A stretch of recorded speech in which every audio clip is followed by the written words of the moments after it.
Le compte à rebours a commencé pour la fameuse bulle de la piscine de la Ganterie. 36 ans qu'elle domine le bassin olympique. Sa disparition désormais est programmée au profit de couloirs à l'air libre. 28 degrés pour une eau praticable toute l'année, de quoi modifier la vie des compétiteurs. Oui, j'ai déjà nagé quand on est parti en stage en Espagne et c'est super sympa d'être. On voit tout, on voit la ville autour quand on nage et le paysage. Oh, c'est vraiment beau. On y va en 4 nages en poussant la coulée un peu là. On place les premiers. Allez, go! Entraîneur en extérieur en toute saison, c'est le quotidien des coachs qui va lui aussi changer. On va se couvrir un petit peu plus, même si sous la bulle, par moment, il fallait se couvrir aussi parce qu'il n'était pas très chaud.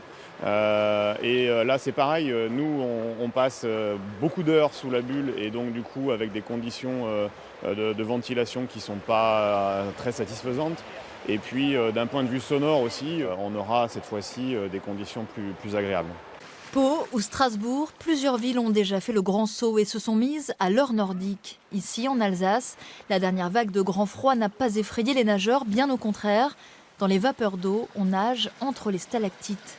Une aberration écologique, bien au contraire, répond le maire de Poitiers.